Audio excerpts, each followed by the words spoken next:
globally recognized expert in internal controls, risk management, and SOX, Mr. Rishit Kothari. The kind of mentorship which I got there, that really helped me to develop my career over a period of time. The way you walked us through those early moments and the later turning points made your entire path feel so real and intentional. And you brought that origin moment alive, Mr. Kothari. We need to continuously review the process, review the controls through various control reports, data analysis, or internal audits, or discussion with the stakeholders.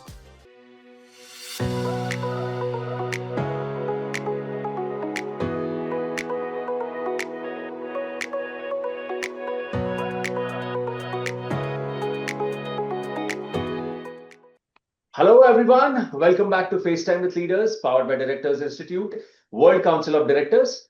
I'm your host, Sunny Pancholi. And today, buckle up, because we are diving into a world that sits right at the intersection of strategy, technology, governance, financial integrity, and the future of corporate resilience. We are talking enterprise risk management, SOX 404, internal controls, ITGC, SAP, fraud management, data analytics, and the entire GRC engine room that keeps organizations honest, agile, and future ready. And joining us today is someone who doesn't just understand this world, he architects it. A leader with over 23 years of multidisciplinary experience across Big Four consulting, large MNCs, high growth startups, and one of Oman's most diversified conglomerates. Someone who has led SOX programs with zero deficiencies for 9 straight years, a record most companies only dream of. A strategist who has built control ecosystems, strengthened governance across continents, and helped organizations unlock efficiency, accuracy, and shareholder value. A professional who blends technology plus risk plus business intelligence with the precision of a seasoned auditor and the mindset of a transformation leader. I'm talking about none other than Mr. Rishit Kothari, Chief Internal Auditor at Khimji Ramdas, CACISS, CISA, SAP Certified, ISO 27001, Lead Auditor, and a globally recognized expert in internal controls, risk management, and SOX. Mr. Rishit, what an honor to have you here. How are you doing today? Thank you. Thank you very much, Sunny. And thank you very much for inviting me on this wonderful episode of FaceTime with Leaders. And for a generous introduction about myself, I'm looking out for really an insightful conversation for this episode. So, yeah. Great to hear that. And I have been excited for this conversation because your journey is the perfect example of what happens when technical mastery meets strategic leadership. So let's dive right in. Sure, definitely.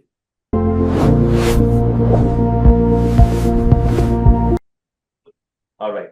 So, Mr. Kothari, your career spans Big Four, multinational giants, billion-dollar regions, high-growth startups, and now one of the most diversified conglomerates in the GCC. So take us back for a moment. What sparked your interest in internal controls, risk, governance, and system thinkings? Yeah. So, Sunny, it all started actually in my early career days when I was working with a consulting firm BDO. And that's when I realized my strength as well as my interest into risk management space. So one of the assignment which we got where we were supposed to do more of a statutory audit, ideally, but then we went to the review of the internal controls of the various processes, and we identified some of the critical risk exposures with regard to the supply chain, IT applications, procurement, and few other processes. And when we basically provide the report, the organization or the team or the management was very much pleased with the kind of the value addition which we provide, and it brought a lot of basically operational as well as financial saving potential for the organization.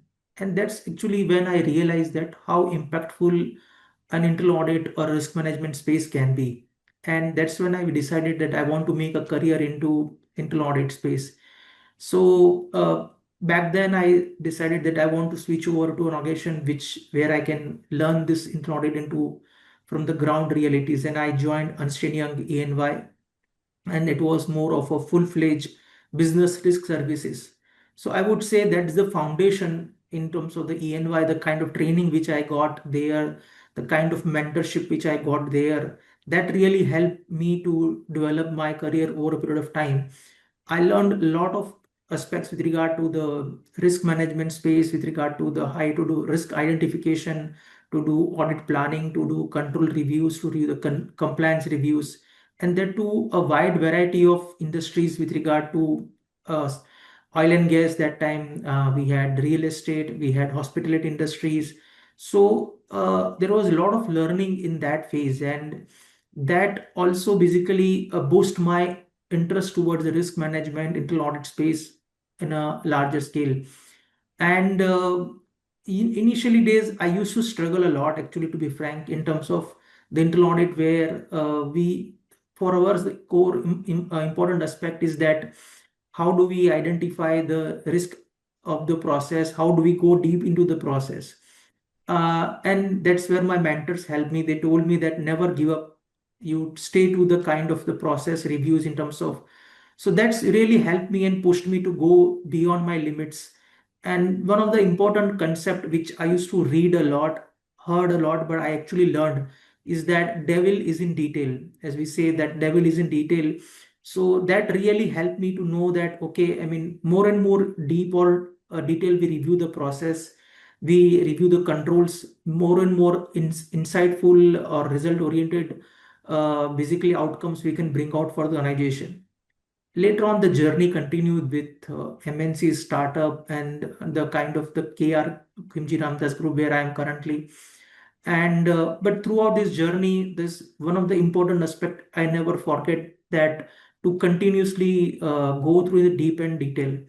And to be frank, that spark which I had 20 years back, that spark is still in myself. I still look out for the kind of positive change or value addition which I can bring to my organization. Yeah, Mr. Kothari, the way you walked us through those early moments and the later turning points made your entire path feel so real and intentional. And you brought that origin moment alive, Mr. Kothari. Hearing the ups, the absolutely. dips, and the insights at the end really explains the depth behind the way you think today. True, true, true. Absolutely. And I still recall many a times with my teammates that how those days were and how I learned over a period of time. And to be frank, I'm very fortunate to have those mentors that time.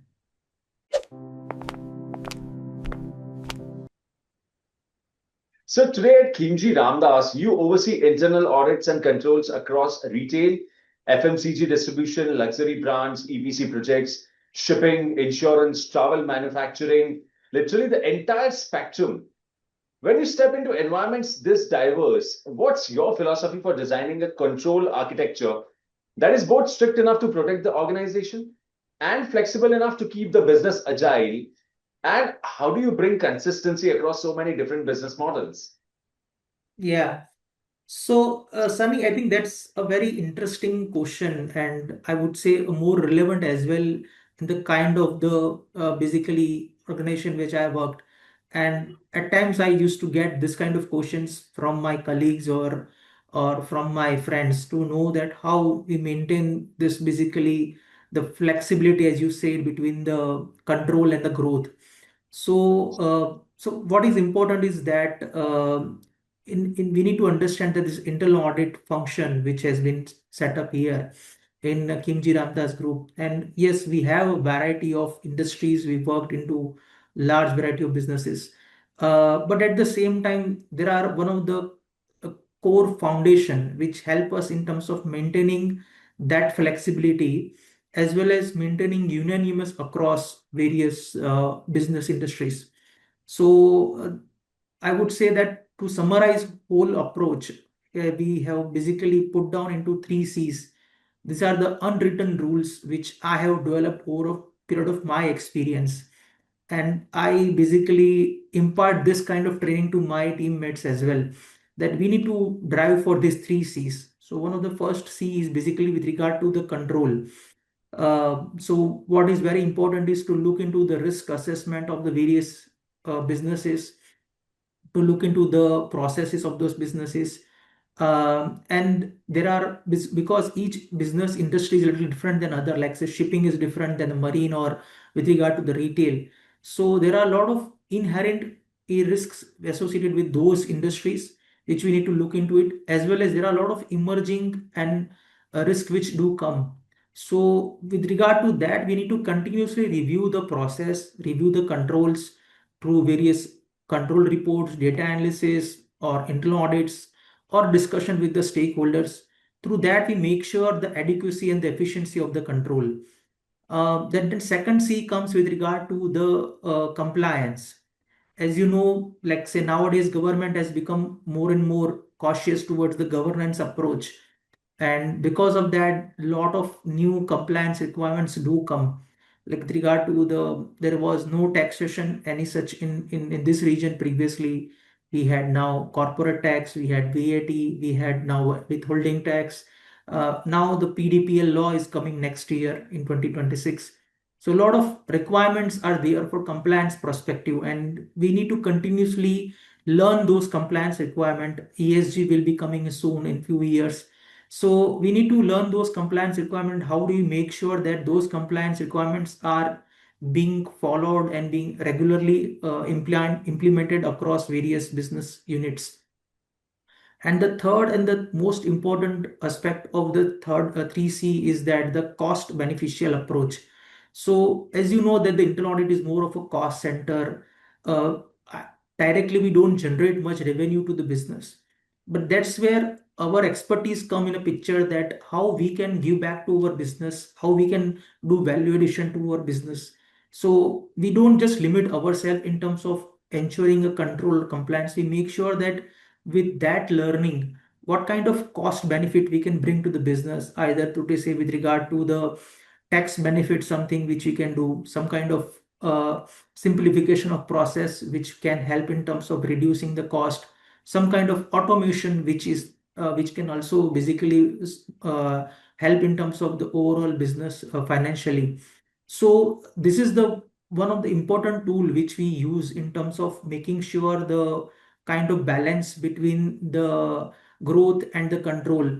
When the business see that we are able to bring back some kind of value addition in a commercial terms to them, they value a lot the internal audit is doing, and that's when even the control and compliance, if we have some kind of requirements, they help us in terms of carrying out that thing. So yeah. Mr. Kothari, it's truly incredible how you balance discipline with moment. Truly. Thank you very much, Sunny. And I feel that that journey is still going on. I'm still learning because every day is a new day, and there are a lot of new changes comes. So with regard to that, everything we to basically change our approach as well on ongoing basis. Absolutely, Mr. Kothari. So tell me one thing, you built ERM frameworks at Katera during hypergrowth and strengthened chaos risk environment across countries. Most companies treat ERM as a report, but you treat it as strategy. So how do you transform ERM into a tool that actually influences decisions instead of being a compliance exercise? So, Sunny, before I just jump onto the ERM concept, okay, I want to basically take you through the kind of the foundation which helped me in terms of this my successful ERM journey. So, I'm a regular reader and I love to read basically various books. One of the book which I basically read was Atomic Habits, which basically simply says that not don't look out for a big change or great changes overnight. That might be possible or feasible. There are various live examples which they have given, and that really basically helped me to understand that how we can apply that thing, and that basically through which I drived my ERM journey in that. So we look out for just a minute 1% or half percent change. We don't look out for a big change, but even a 1% or half percent change. But what is important, that 1% change has to be continuous and recurring. We should not stop our journey with 1%. We should continuously drive to go for beyond our limits. And in that's what I put down in the ERM context as well. So when we started the ERM journey in Katera was a US-based startup, and it was bringing a lot of new ideas. So that time the ERM journey was also very new. And we basically, when we convinced to the senior management, they were really basically helpful in terms of making sure that we have this ERM successfully implemented. And even with regard to the Khimji Ramdas, which is again a 150 years old company, like say, opposite to the Katera, but still it also wants to update themselves with the changing times, with the changing requirements. Excuse me. So that's yeah. So basically, we want to make sure that the ERM gets successful. What is important is that uh, in ERM, all the business stakeholders, senior management, they have to get involved in terms of identification of the risk, accepting that the risks are there in the business, then making sure that there's the kind of controls it will require to mitigate those risks and do a continuous monitoring of those controls.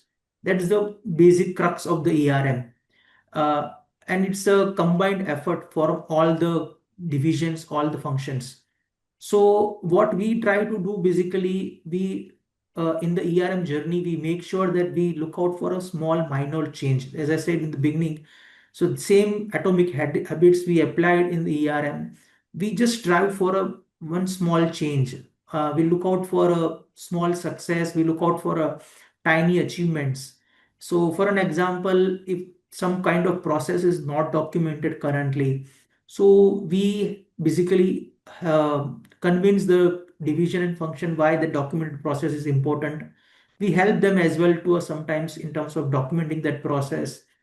Or for an example, there is an SOD conflict in terms of any place. So we try to understand that how we can mitigate those SOD conflicts, whether those jobs can be segregated, and if not, at least some kind of mitigating controls can be brought. So it's a small journey. On a longer run, you will realize that you have some big impactful results coming out of it. So in I would say the whole basically the learning come from that kind of learning which I got from that book, and through the lot of basically support from the senior management and the relevant functions which helped me to bring the ERM journey successfully.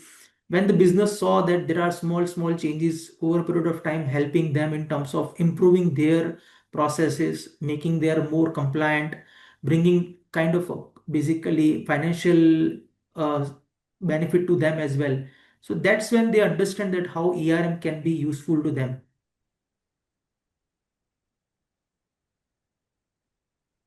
Yeah. Thanks for sharing that perspective, Mr. Kothari. The way you transform ERM from paperwork into a decision filter really shows how strategy and risk become one conversation. Absolutely, absolutely. So, continuing our conversation, you are SAP, that is SAP certified, and you have redesigned across access workflows, fixed segregation conflicts, and supervised over 100 plus data analytics reports. From your experience, how can technology, ERP systems, automation, ITGC, analytics transform the internal control landscape? And what are the biggest mistakes companies still make when implementing them? So, Sunny, what is very important that is that to learn is that nowadays in last 20 22 years we have seen there is a immense utilization of the technologies, ERP systems across various businesses, and my career journey has been also from that same time frame. So like me, a lot of my fellow auditors as well realize that how important this ERP systems or business technology can be. And with the emergence of AI, it has become much more relevant. In fact, I would say it is become mandatory nowadays that business not only to grow but even to survive as well. It needs to basically have the efficient use of the various business technologies, ERP systems, data analytics tools, and going forward the AI tools as well. So yes, I mean that is very relevant, and especially the kind of the company where I'm working, like say Khimji Ramdas. It's a wide variety of businesses. Like say we have a complex marine construction projects to the large scale FMCG distributions to the shipping agency services. And in this kind of businesses, it becomes a very relevant that we have this efficient and appropriate ERP systems in place.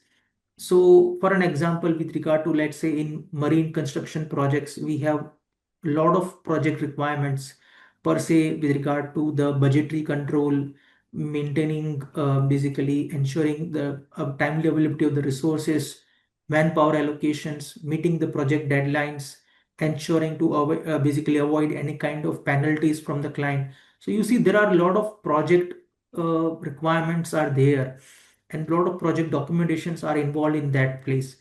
And to be frank, it cannot be achieved without proper ERP systems, project management tools, CRM. It's not only actually one tool, there are multiple tools being used because you have a different requirements, and that's how that can be helpful. So yes, that is has become a very mandatory in nowadays. I, to be frank, with when I was working with Mondelez, I learned a lot with regard to the SAP systems because SAP Mondelez was a more of a US based MNC, and they had heavy investment into ERP systems. And that's when we learned that how ERP can be useful for various continuous reporting, continuous monitoring purpose. So data analytics was still a bit away 10 years, 15 years back. But we realized that we need to, if we need to do a continuous, we need to develop a lot of control reports, control issue, identify control reviews on an ongoing basis. So that's when we learned the systems in detail, in deep dive, and then we developed a lot of reports that how we can review those. Now a lot of AI tools, analytical tools have come up, but that was a journey which really gave me in terms of uh, exploring my risk management space beyond control compliance, even to look out for the system controls, ITGC controls. Um, the second question which you refer with regard to the kind of the mistake, I would say not a mistake, but I would say there are a lot of ignorance in the company when they implement some of the global tool like ERP, SAP.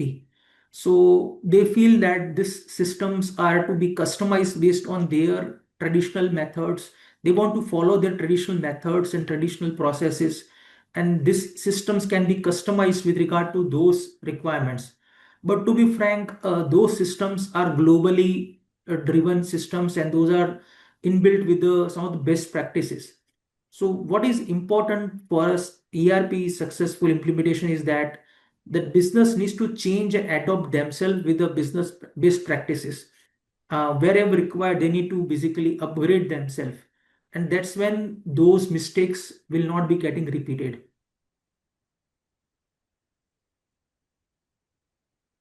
That was grounded and very clear, Mr. Kothari. The way you walked us through the messy failure and then the redesign made the technical choices feel practical and urgent. And you made those technical choices feel more human. Absolutely. Hearing the before and after and the real lessons helps anyone listening imagine how to avoid those common traps. Exactly. Yeah, sure. Definitely. Okay. So, all right, Mr. Kothari, let's move on to the next segment, which is my favorite segment of the podcast. We call it rapid fire round.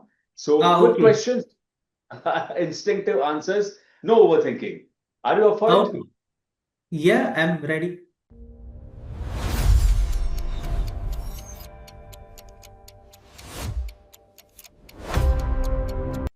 Okay.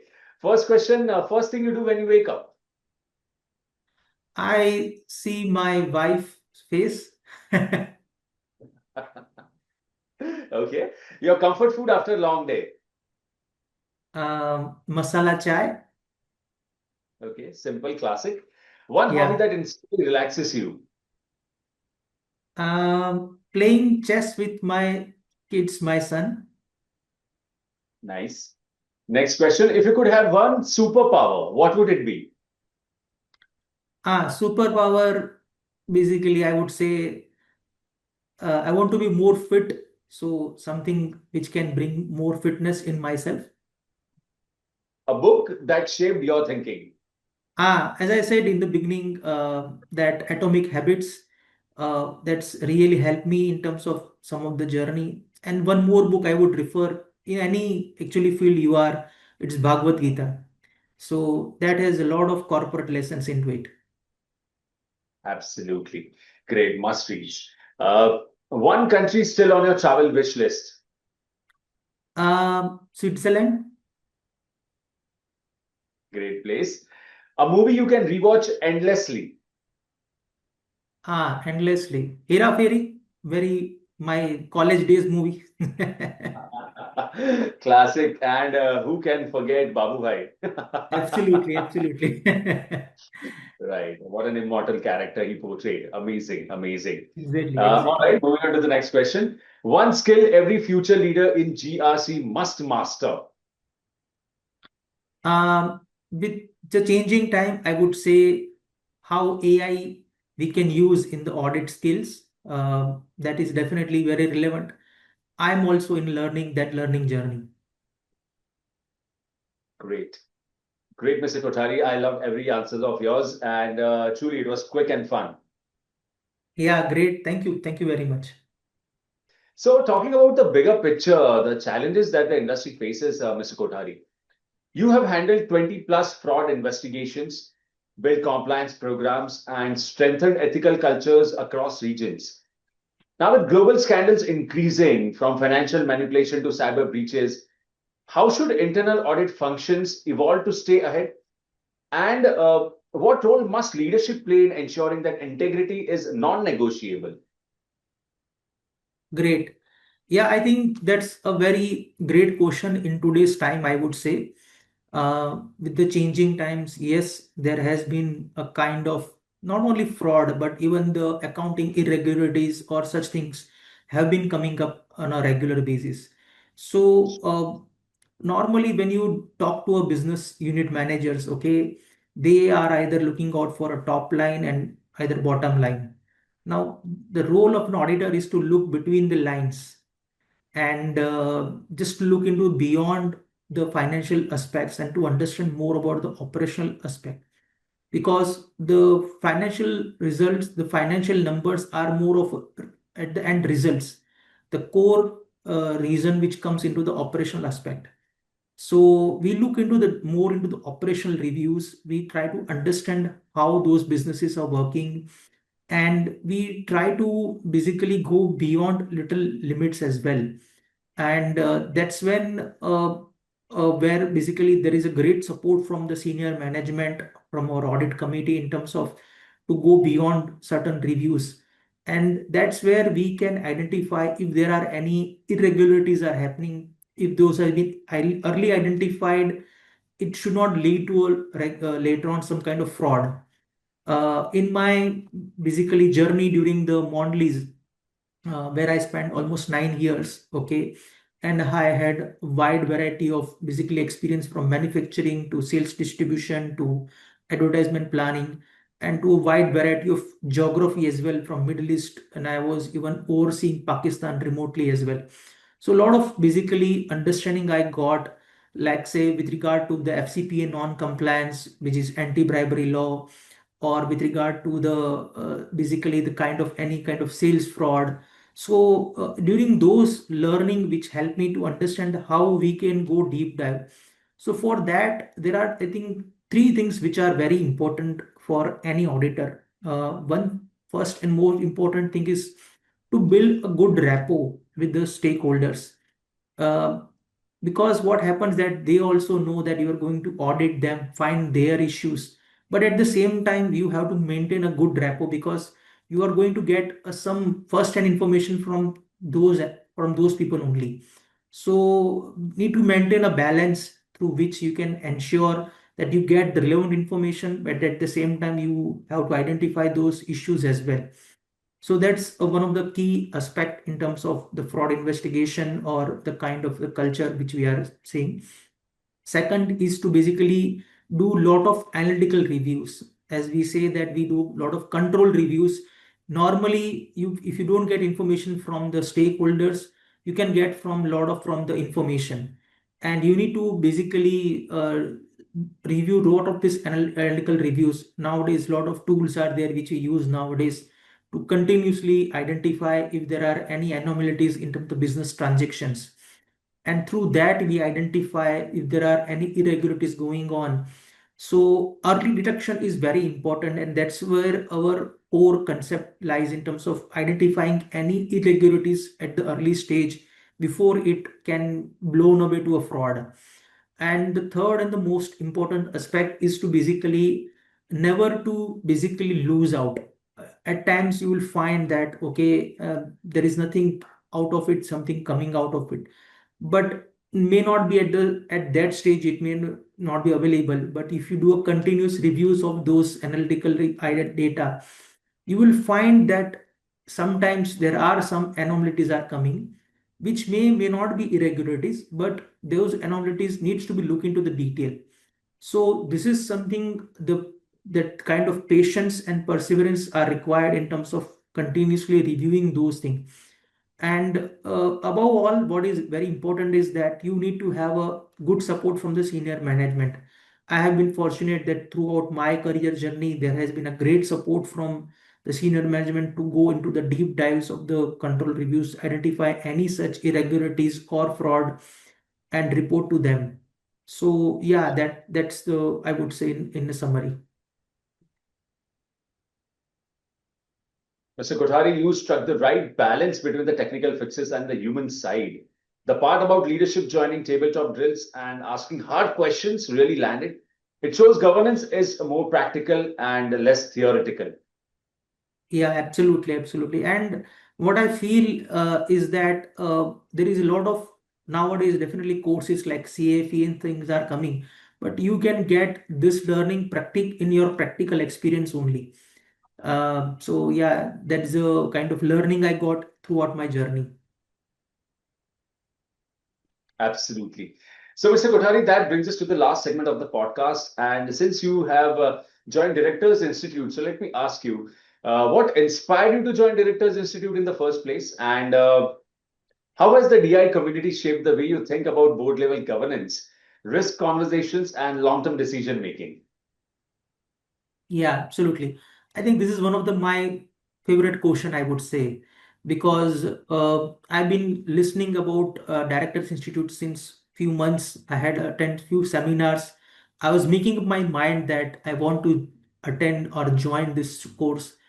And when I got into the detail about into through seminars that okay, it covers a lot of basically emerging learnings which are very important in today's time. Like say with regard to, as I said, ESG is one of the core basically requirement in nowadays in a lot of corporates and government requirements are coming, or with regard to the basically how AI or technology tools can be helpful in terms of the various board decisions. So there are a lot of other such things which really excited me in terms of learning those skills, learning those tools. And I did a review and I found a wonderful, basically reviews about the Directors Institute's World Council. So, and I made up my mind that because at, if you see at this age of this career, you need to basically keep yourself push towards continuous learning. So, and that's what I try to do. That want to make sure that I keep myself relevant in today's time as well. And that's when I decided, okay, I want to go through with the Directors Institute. And what I was looking out at that after I complete this course, I mean, this to see that how equipped I am myself in terms of making sure that how I can be helpful to my organization in terms of bringing out some kind of innovative concepts which can bring a lot of value addition to the business.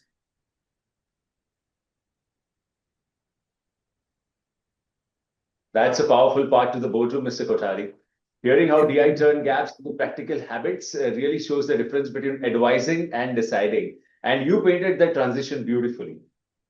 Yeah, absolutely, absolutely. And it just the beginning is just started. So, and that too is so basically insightful, so exciting. So I know how the journey is going to be. Absolutely. Let me tell you what an incredible conversation this has been. Today, you did not just share experiences, you decoded an entire leadership playbook. for anyone who wants to understand real governance, real resilience, and real strategic control inside large organizations. So thank you so much for joining in. Thank you very much, Sunny, for this really insightful conversation. And thank you for inviting again on this show. And I look forward this kind of conversations for the various other leaders as well. Thank you. And to everyone listening, if today's episode leaves you with one insight, let it be this. Governance isn't about limiting the organization. It's about unleashing its potential safely, ethically, and intelligently. And leaders like Mr. Kothari show us how it's done. So, Mr. Kothari, thank you for your candor, your strategic wisdom, and your ability to turn risk into opportunity. It's been an absolute pleasure having you on FaceTime with Leaders. And I know our audience is walking away sharper, more thoughtful, and definitely more inspired. Great, great. Thank you very much, Sunny. And I also basically learned a lot during this conversation. I realized my potential on this aspect. And yes, thank you very much again. So for now, I'm your host, Sunny Pancholi, signing off. And this has been another powerful episode of FaceTime with Leaders, powered by Directors Institute, World Council of Directors. Until next time, stay curious, stay disciplined, and above all, lead with integrity. Take care and keep shining.